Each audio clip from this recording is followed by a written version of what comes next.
നൽകിക്കൊണ്ടിരിക്കുന്ന നിരവധിയായ അനുഗ്രഹങ്ങളെയും കൃപകളെയും കുറിച്ച് പരിശുദ്ധ ദേവമാതാവ് സജീവമായി ഈ പ്രത്യക്ഷപ്പെട്ട ഈ അൾത്താരിൽ നിന്ന് മാതാവിന് നന്ദി പറഞ്ഞ് ദൈവത്തെ മഹത്വപ്പെടുത്തി നൽകിയ ഈ അവസരത്തെ ഓർത്ത് ആദ്യമായി ഞാൻ കൃപാസനം മാതാവിനും തിരുക്കുമാരനും കോടാനുകോടി നന്ദി അർപ്പിക്കുന്നു.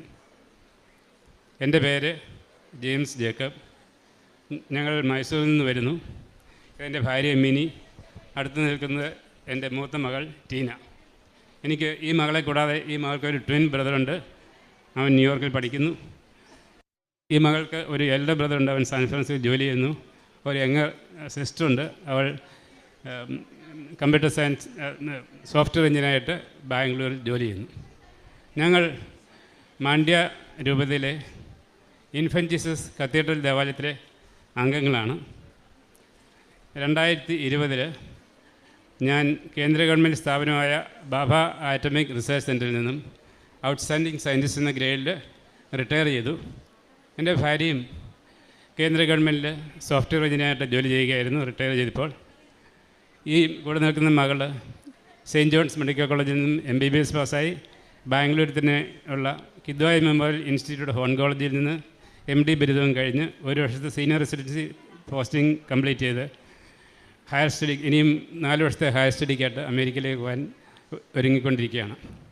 ഇനി ഞാൻ ഉടമ്പടി എടുത്ത സാഹചര്യത്തെപ്പറ്റി പറയാൻ ആഗ്രഹിക്കുന്നു.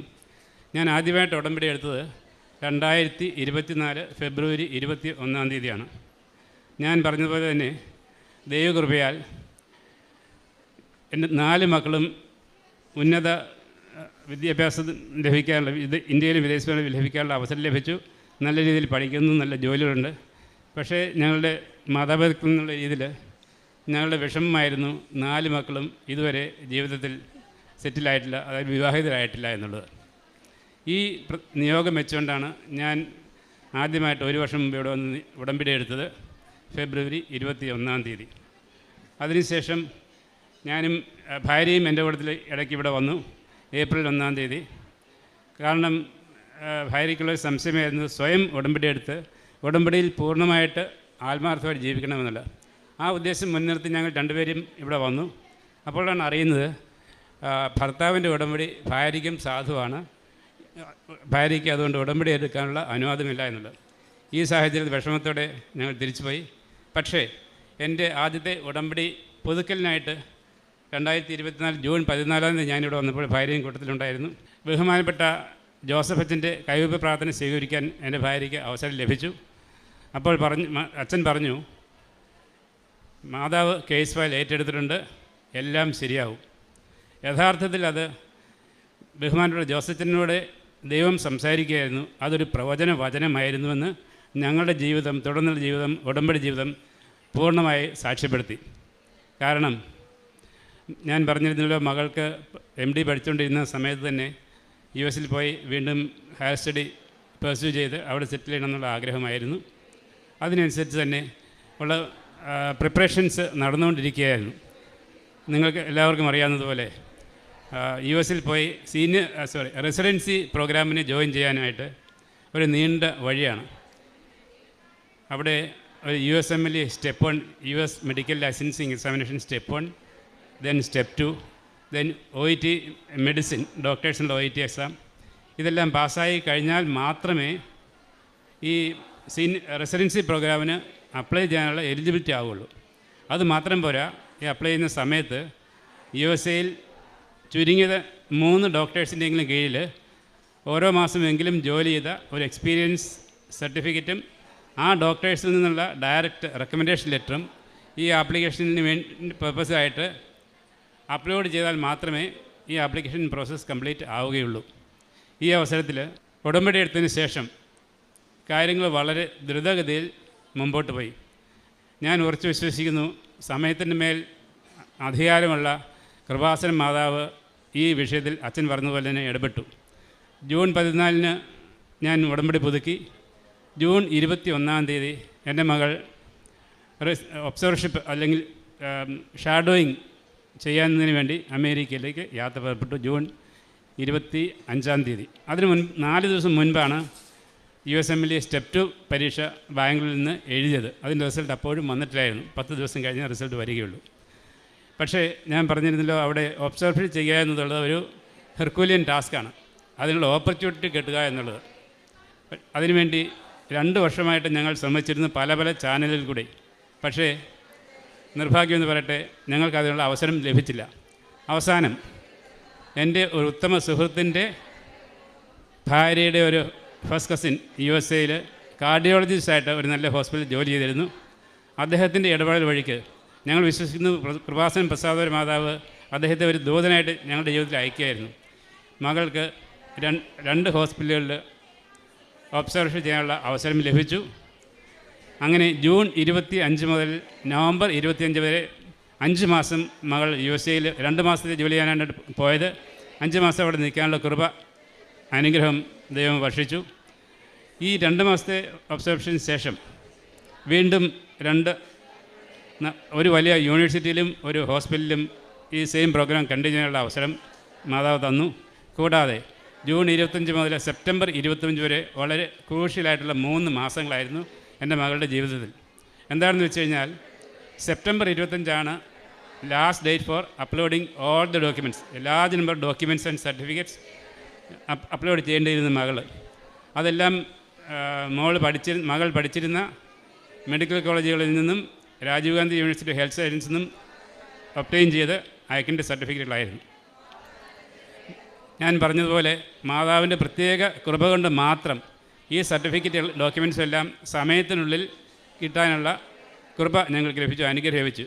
അതിൽ ഒരു സർട്ടിഫിക്കറ്റിൻ്റെ കാര്യം ഞാൻ പറയുകയാണെങ്കിൽ, അതായത് ഒരു സർട്ടിഫിക്കറ്റ് ഉണ്ട്, MSPE medical students performance evaluation certificate. അതും നമുക്ക് ആ കോളേജിൽ ഉടമ്പടി എടുത്തിരുന്ന ഒരു സ്റ്റാഫ് ഉണ്ടായിരുന്നു. അവരുടെ പ്രത്യേക ഇടപെടൽ സഹായം കാരണം അതും ഞങ്ങൾക്ക് ലഭിച്ച സമയത്ത് ചെയ്യാൻ പറ്റി.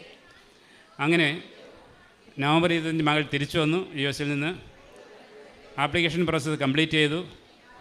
അപ്പോൾ അറിയുന്നു സ്റ്റെപ്പ് 3 എന്ന ഒരു പരീക്ഷയും കൂടി എഴുതിയാൽ അതിൻ്റെതായ വെയിറ്റേജ് കിട്ടും മകൾക്ക് അഡ്മിഷൻ കിട്ടുന്ന കാര്യത്തിൽ. സാധാരണ ഓരോ സ്റ്റെപ്പ് 1 സ്റ്റെപ്പ് 2 പരീക്ഷയിൽ എഴുതാനും ഒരു 6 മാസത്തെ പ്രിപ്പറേഷൻ വേണം.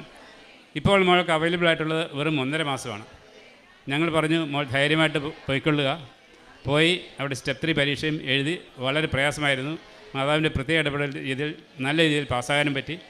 പക്ഷേ ഒരു പ്രത്യേക സർട്ടിഫിക്കറ്റിൻ്റെ കാര്യം ഞാൻ എടുത്ത് പറയേണ്ടതായിട്ടുണ്ട്. മകൾ OET എക്സാം ബാംഗ്ലൂരിൽ നിന്ന് പാസ്സായിട്ട് പോയത് അവിടെ സർട്ടിഫിക്കറ്റ് അപ്ലോഡ് ചെയ്യുന്ന സമയത്ത് മനസ്സിലായി അതിൻ്റെ വാലിഡിറ്റി ഹാസ് ജസ്റ്റ് എക്സ്പയർഡ്, അതായത് 1 വർഷം ജസ്റ്റ് കഴിഞ്ഞിരുന്നു. അപ്പോൾ 1 വർഷം ഫർദർ മോളുടെ പ്രോഗ്രാം ഡിലേഡ് ആകും. അല്ലെങ്കിൽ അവിടെ തന്നെ US തന്നെ ഉടനെ ആ സർട്ടിഫിക്കറ്റ് OET എക്സാം, ഡോക്ടേഴ്സിൻ്റെ OET എക്സാം അവിടെ അപ്പിയർ ചെയ്യണം. അപ്പോൾ ഈ മകൾക്ക് അവിടെ താമസിച്ചിരുന്ന സ്ഥലമുണ്ട് അമേരിക്കയിൽ. ലിൻഡ എന്ന പേരാൾ 65 വയസ്സുള്ള ഒരു അമ്മച്ചി. ആ അമ്മച്ചിയുടെ വീട്ടിൽ ഒരു നല്ല റൂം മകൾക്ക് കിട്ടിയിരുന്നു. ആദ്യമായിട്ട് മകൾ ഓൺലൈനിൽ ചെന്ന് കണ്ടുപിടിച്ചാണ്. ആ അമ്മച്ചി സ്വന്തം അമ്മയെപ്പോലെ കരുതലും സ്നേഹവും കരുണമുള്ള ഒരു സ്ത്രീയായിരുന്നു. അവരുടെ സഹായത്താൽ അവർ ഈ മകളെ ഓരോ ദിവസവും ഹോസ്പിറ്റലിൽ കൊണ്ടുപോവുകയും തിരിച്ചു കൊണ്ടുവരികയും ചെയ്തിരുന്നു. എല്ലാ സൗകര്യവും ചെയ്തു കൊടുത്തു.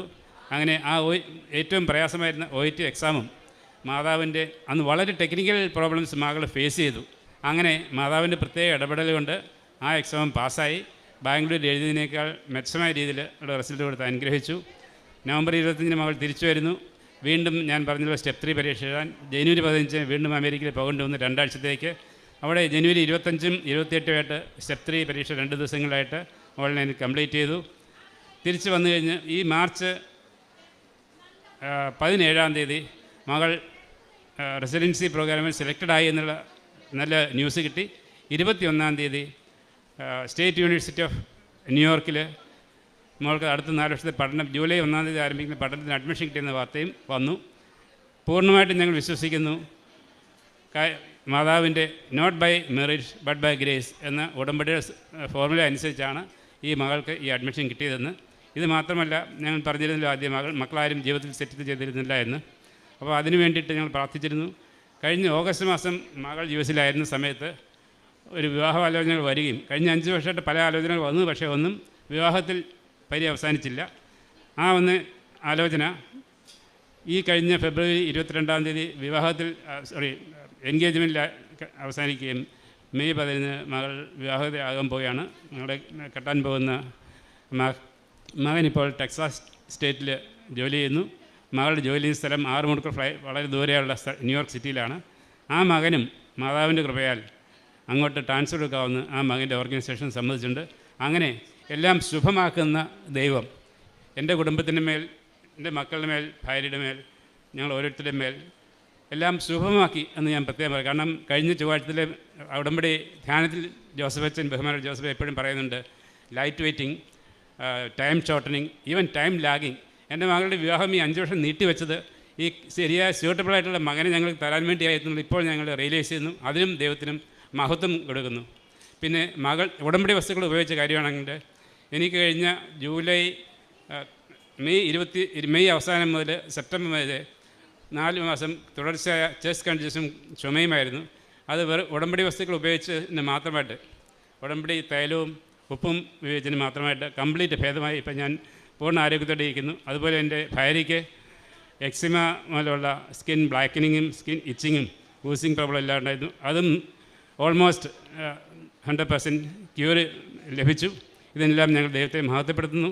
ഞങ്ങളുടെ ജീവിതത്തിലെ ഉണ്ടായ പ്രത്യേകമായിട്ട് ഒരു മാതാവിൻ്റെ സാന്നിധ്യം, ടാഞ്ചിബിൾ സാന്നിധ്യം ഞങ്ങൾ കണ്ട അനുഭവങ്ങൾ ഉണ്ടായിട്ടുണ്ട്. അത് ഒന്നായിട്ട് ആദ്യത്തെ കാര്യം പറയുകയാണെങ്കിൽ ഞാൻ പറഞ്ഞിരുന്നില്ല, എൻ്റെ ഭാര്യയ്ക്ക് ഉടമ്പടി എടുക്കാത്തതിലുള്ള മനപ്രയാസം. ആ മനപ്രയാസത്തിന് പോലും ഉത്തരം കൊടുക്കുന്ന നമ്മുടെ നല്ല കൃപാവസരം പ്രസാദ മാതാവ്. അത് ആ കാര്യം ഒരു സെൻറ്റൻസ് പറഞ്ഞ് ഞാൻ അവസാനിപ്പിക്കാൻ ഉദ്ദേശിക്കുന്നു. അതായത് മെയ് 21-ാം തീയതി ഞാൻ ഔട്ട് ഓഫ് ദി സ്റ്റേറ്റ്, അതായത് കർണാടക ലിസ്റ്റ് ആയിരുന്നില്ലാത്ത സമയത്ത് എൻ്റെ ഭാര്യ പ്രത്യക്ഷന് പ്രാർത്ഥന ചൊല്ലി മെഴുകുതിരി അണച്ചപ്പോൾ ആ മെഴുകുതിരിയിൽ 3 പില്ലേഴ്സിൽ സപ്പോർട്ടറായ മാതാവിൻ്റെ സോളിഡ് വാക്സ് രൂപപ്പെട്ടു. അപ്പോൾ ഭാര്യ മിനിക്ക് മനസ്സിലായി, ഭർത്താവിൻ്റെ ഉടമ്പടി ഭാര്യയ്ക്കും സാധുവാണ്. ഇവിടെ നിന്ന് പറഞ്ഞ കൺവീഷൻ മാതാവ് കൊടുത്തു. വീണ്ടും അതുപോലെ വേറൊരു കാര്യം, കഴിഞ്ഞ ഒക്ടോബർ 26-ാം തീയതി അഖണ്ഡ ജപമാലയിൽ ഞാനും മിനിയും സംബന്ധിക്കാൻ സാധിച്ചു. ഒക്ടോബർ ആദ്യ വാരത്തിലെ ചൊവ്വാഴ്ചയിൽ ബഹുമാനപ്പെട്ട ജോസഫൻ പറഞ്ഞിരുന്നു എല്ലാവരോടും, നിങ്ങൾ ഈ ജപമാലയിലേക്ക് നല്ല കാലാവസ്ഥ കൊടുത്താനും ഇതിൽ പാർട്ടിസിപ്പേറ്റ് ചെയ്യുന്ന എല്ലാവരും നല്ല ആരോഗ്യത്തിലായിരിക്കാൻ പ്രാർത്ഥിക്കണമെന്ന്. പക്ഷേ ഞാനും മിനിയും എല്ലാ ദിവസവും രാവിലെയും വൈകുന്നേരത്തിലും ഞങ്ങളുടെ പ്രാർത്ഥനയിൽ ഒരു പ്രാർത്ഥനയും കൂടെ കൂട്ടിച്ചേർത്തു. അതിതായിരുന്നു, മാതാവേ, മാതാവ് തന്നെ ഈ റാലി നയിക്കണമെന്ന്. അതിൻ്റെ പ്രത്യക്ഷമായിട്ടുള്ള തെളിവ് ഞങ്ങൾക്ക് കിട്ടി. ആ വിവരവും ഷെയർ ചെയ്യാൻ ഞങ്ങൾ ആഗ്രഹിക്കുന്നു. ഞങ്ങൾ ഈ കൃപാസനത്തിൽ നിന്നും അർത്തിങ്കിലേക്ക് പോയി ഏകദേശം പകുതി വഴി ആയപ്പോൾ ഞങ്ങൾ സൈഡിൽ നിന്നും ഒരു കന്യാസ്ത്രീ, അതായത് നമ്മുടെ പ്രത്യക്ഷീന പ്രാർത്ഥന ഉപയോഗിക്കുന്ന മെഴുകുതിരിയുടെ നിറത്തിലുള്ള സഭാവസ്ത്രം ധരിച്ചിരുന്ന ഒരു കന്യാസ്ത്രീ ഒറ്റയ്ക്ക് എൻ്റെ സൈഡിൽ നിന്ന് ലെഫ്റ്റ് സൈഡിൽ നിന്ന് കയറി മുമ്പിൽ വന്നു. ആ കന്യാസ്ത്രീയുടെ അച്ഛൻ പറഞ്ഞതനുസരിച്ച് ഈ ജപമാലകളിൽ പാർട്ടിസിപ്പേറ്റ് ചെയ്യാൻ നമ്മൾ ഒന്നെങ്കിൽ തൊപ്പി, അല്ലെങ്കിൽ കുട, വെള്ളം, വാട്ടർ ബോട്ടിൽ എന്തെങ്കിലും എന്തെങ്കിലും കയ്യിൽ കയറണം, ജപമാല എങ്കിലും ഉണ്ട്. ഒരു അത്ഭുതമെന്ന് തന്നെ പറയട്ടെ, ഈ കന്യാസ്ത്രീയിൽ ഒരു ജപമാല പോലും ഇല്ലായിരുന്നു. ആ കന്യാസ്ത്രീ ഒറ്റയ്ക്ക് ഇങ്ങനെ മുമ്പിൽ നടക്കുന്നു, ഞങ്ങളുടെ മുമ്പിൽ കൈയൊക്കെ വീശി 2 സൈഡിലും നോക്കി. പിന്നീട് അത് കഴിഞ്ഞ് കുറേ സമയം കഴിഞ്ഞപ്പോൾ സിസ്റ്ററെ കാണാതെയായി. ഞങ്ങൾ വീട്ടിൽ ചെന്നപ്പോഴാണ് ഞങ്ങൾ മനസ്സിലായത്, മാതാവ് ഞങ്ങളുടെ ഈ പ്രത്യേക പ്രാർത്ഥനയ്ക്ക് മറുപടി നിന്ന് ഞങ്ങൾക്ക് തെളിവ് തന്നു എന്നുള്ളത്. മാതാവിനും ദൈവത്തിനും മഹത്വമുണ്ടാകട്ടെ. ഞങ്ങളുടെ ഈ കൃപാസന മാതാവിൻ്റെ ഈ ടാഞ്ചിബിൾ നമ്മുടെ ദൈവത്തിൻ്റെ പ്രസൻസ്, മാതാവിൻ്റെ പ്രസൻസ് ജീവിതത്തിൽ തന്ന് അനുഗ്രഹിക്കുന്നവർക്ക് നന്ദി പറയുന്നു. ഞാൻ ആക്ച്വലി ഞങ്ങളുടെ പ്രേക്ഷിത പ്രവർത്തനങ്ങളെ പറ്റി പറയുകയാണെങ്കിൽ ഞങ്ങൾ 2 പേരും ഉടമ്പടി നിബന്ധനകൾ എല്ലാം ഞങ്ങൾ 2 പേരും ഒരുമിച്ചാണ് നിവർത്തിക്കുന്നത്. ഇവിടുന്ന് കൃപാസന പത്രം ഞങ്ങൾ ആദ്യം 2 കെട്ട്, പിന്നെ 4 കെട്ട്, 7 കെട്ട്, ഇപ്പോൾ ഓൾമോസ്റ്റ് എല്ലാ മാസവും 20 കെട്ട്, 6 ഭാഷകളുള്ള 20 കെട്ട് കൃപാസന പത്രം ഇവിടുന്ന് കൊറിയറായിട്ട് വരുത്തി പൊതുസ്ഥലങ്ങളിലും പള്ളികളിലും ടൂറിസ്റ്റ് സ്ഥലങ്ങളിലും autorickshaw, taxi drivers, bus, train, park, ഞങ്ങൾ പോകുന്ന എവിടെയെല്ലാം ഇടങ്ങളുണ്ടോ അവിടെയെല്ലാം മാതാവിനെ പറ്റിയും കൃപാസനത്തെ പറ്റിയും പറഞ്ഞ് ഞങ്ങൾക്കും മറ്റുള്ളവർക്കും ലഭിക്കുന്ന ഈ അനുഗ്രഹങ്ങളെ കൃപയായിട്ട് വർണ്ണിച്ച് അവിടെ പല എല്ലാ ജാതി മത ഭേദമന്യേ എല്ലാവർക്കുമായിട്ട് എല്ലാ സ്റ്റേറ്റുകളിൽ നിന്നുള്ള ആൾക്കാർ വന്നു ചേരുന്ന സ്ഥലമാണ് മൈസൂർ സിറ്റി. വളരെയധികം ടൂറിസ്റ്റ് സ്ഥലങ്ങളുണ്ട്. അവിടെയെല്ലാം പോയി മാതാവിന് സാക്ഷ്യം കൊടുക്കുന്നു, ദൈവത്തിൻ്റെ അത്ഭുത പ്രവർത്തികളെ പറ്റി പറയുന്നു, ഇങ്ങനെ ഒരു കൃപാസനം എന്ന സെൻറ്ററിനെ പറ്റി പറയുന്നു, ഞങ്ങൾക്ക് സാക്ഷ്യം വഹിച്ചുകൊണ്ടേയിരിക്കുന്നു. കാരുണ്യ പ്രവർത്തികളെ പറ്റി പറയുകയാണെന്നുണ്ടെങ്കിൽ എല്ലാ ദിവസവും 2-3 പേർക്കെങ്കിലും ദിവസം ഞങ്ങൾ ഭക്ഷണം കൊടുക്കുന്നുണ്ട്, മിക്കവാറും എല്ലാ ദിവസവും.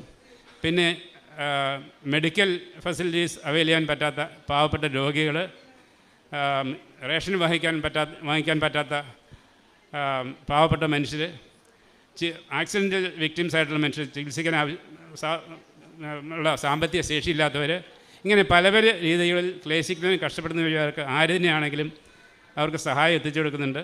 പിന്നെ ഞങ്ങളുടെ ഇടവകയിലെ വിൻസെൻ്റ് പോൾ സൊസൈറ്റിയുടെ പ്രസിഡൻ്റായിട്ട് ശുശ്രൂഷ ചെയ്യുന്നു. അവിടെ ഞങ്ങളുടെ പള്ളിയോട് ചേർന്നാണ് ഒരു ടെർമിനൽ കെയർ സെൻറ്റർ ബഹുമാനപ്പെട്ട സിസ്റ്റേഴ്സ് നടത്തുന്നത്. അവിടുത്തെ പുരുഷന്മാരുടെ അന്തേവാസികൾക്ക് ഷേവ് ചെയ്ത് കൊടുക്കുന്നു. ഇനിയും വളരെ വളരെ കാര്യങ്ങളെ പറ്റി പറയാനുണ്ട്.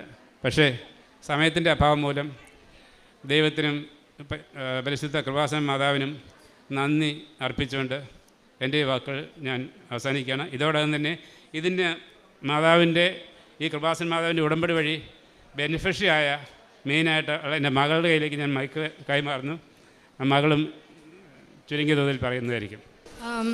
എൻ്റെ മലയാളം അത്രയും നല്ലതല്ല, so I will be saying, I'd like to add a few things. Throughout this whole, throughout the last few years, it's been hard, and getting into a US residency, it's been hard, and I was not sure that this was possible, but because my parents believed, and they had a very strong faith, I also believed. And so my only prayer throughout this whole time was that your plans, so God's plans for me are better than what I have for myself. So that was the only thing that on my mind for the last 2 years. So believing in that, I went ahead and did the best I could, but I've been blessed with more than I've asked for. So I'm very, very thankful, and I'm very thankful to Mother Mary for